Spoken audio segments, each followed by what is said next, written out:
Imagina a cena. As câmeras estão todas ligadas, os microfones abertos, aquele momento de tensão no ar. E então, vem a pergunta. Uma pergunta que podia, literalmente, definir o resto da temporada. Essa foi a pergunta que um repórter mandou direto para o LeBron James. E o cenário, bom, não podia ser pior. Pensa só. Luka Doncic, o cara que comanda o time, tá fora. Austin Reeves, o segundo em comando, também fora. O time tava assim, em pedaços. E a resposta do LeBron foi essa. Uma palavra, só uma. Ele não disse vou dar o meu melhor ou muita coisa, não. Ele disse tudo. E essa palavra tem um peso gigantesco, né? É basicamente o que um atleta de elite entrega quando não tem mais para onde correr. Quando só existe ele e a derrota. É a hora de se superar ou ir para casa. Ok, beleza. Mas pra gente entender de verdade o peso desse tudo, a gente precisa voltar um pouquinho. Como é que os Lakers foram parar nessa situação? Para isso, a gente tem que olhar para como essa temporada deveria ter sido. Olha, o plano era mais do que claro. Era uma sinfonia, sabe? Você tinha o Luka Doncic como o motor, o maestro que ditava o ritmo de tudo.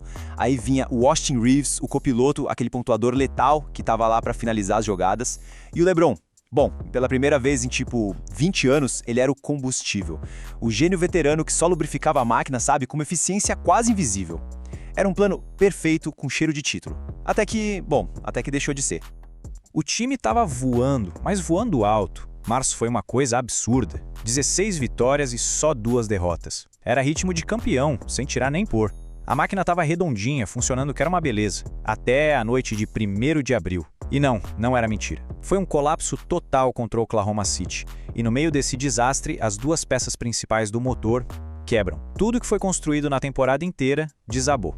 Em uma noite. Uma noite brutal. E aí, a reação do mundo basquete foi o que se esperava, imediata. E sem dó. Assim que a notícia das lesões saiu, pronto. O destino dos Lakers parecia estar escrito na pedra. As casas de apostas não perderam tempo. De uma hora para outra, o Houston Rockets virou favorito por menos 600. Para quem não manja muito de aposta, isso quer dizer o seguinte: o mercado achava que a série já tinha acabado. Era um sinal claríssimo de que, para eles, já tinha um vencedor ali. E não era só a galera das apostas, não. Os especialistas, os analistas, todo mundo estava na mesma página. A conta era simples. Sem Doncic e sem Reeves, os Lakers não tinham a menor chance contra o talento dos Rockets. A matemática não fechava. Simples assim. O problema é que essa análise fria, essa matemática, às vezes esquece de uma variável bem específica. O que acontece quando se coloca LeBron James contra a parede? E o que aconteceu em seguida? Bom, desafiou todas as expectativas possíveis. Então, nos 3 jogos seguintes sem suas 2 estrelas, o LeBron fez isso aí. Se liga nas médias. 28 pontos. 12,7 assistências, 7,7 rebotes. Isso não são números de um cara de 41 anos tentando salvar o que resta do time. Isso são números de um MVP, de um jogador no auge absoluto da carreira. Mas o mais maluco nem são os números brutos, é a eficiência. Olha isso, 60% de aproveitamento. Sendo que ele era a única ameaça real do time. A defesa inteira sabia que a bola ia para ele. E mesmo assim, 60%. E quase 47% da linha de 3, isso é simplesmente absurdo. Não tem outra palavra. Só pra gente ter uma ideia do que isso significa, essa média de assistências do LeBron nesses 3 jogos foi maior que a do líder da liga na temporada inteira. Ele estava dando mais passe pra cesta que os maiores especialistas do planeta e ao mesmo tempo pontuando como um cestinha de elite. É surreal.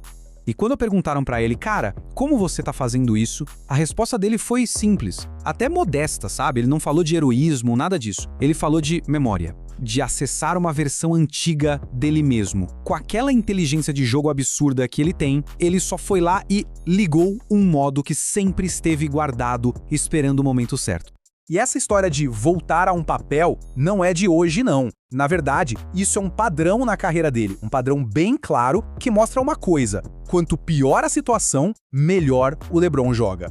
É só lembra de 2012 contra o Boston? Jogo de eliminação, ele vai lá e mete 45 pontos. Ou o mais famoso, 2016, contra aquele time absurdo do Golden State que ganhou 73 jogos, perdendo de 3-1 e ele lidera a virada. Uma virada que ninguém tinha conseguido fazer na história das finais. Esses momentos criaram a lenda, né? Então, o ponto central aqui é o seguinte: o que conecta todos esses momentos não é só talento, É uma coisa quase mental, uma resposta à adversidade. É como se o QI de basquete dele mudasse de nível. Ele começa a ver coisas na quadra que ninguém mais vê, a liderar de um jeito diferente. É a capacidade de ficar melhor, mais focado e mais letal, exatamente quando tudo deveria dar errado. E tudo isso nos leva ao desafio final, a série contra os Houston Rockets. E, vamos ser sinceros, no papel a vantagem é toda deles. E não dá para subestimar esse time de Houston de jeito nenhum. Não é só um jogador bom, é um sistema inteiro. Você tem o Kevin Durant, que continua sendo uma máquina de fazer pontos, tem o Alperen Sengun, que é um problemão lá dentro do garrafão, e para completar, uma defesa coletiva que sufoca, que está entre as melhores da liga há 2 anos. Eles são os favoritos, e com toda a razão. Só que aí entra um fator que não está em nenhuma estatística. 3 anos. Faz 3 anos que LeBron James não vence uma série de playoffs. Para um cara como ele, que construiu o legado em cima disso, 3 anos é uma eternidade. Esse número deve queimar por dentro, sabe? É o tipo de coisa que vira combustível para um atleta de 41 anos fazer o que parece impossível. E é isso que nos leva à grande pergunta. De um lado, a gente tem a matemática, as probabilidades, o time que é favorito no papel. Do outro, a gente tem a história, a fome. E um jogador que já provou várias e várias vezes que para ele o impossível é só mais um dia de trabalho.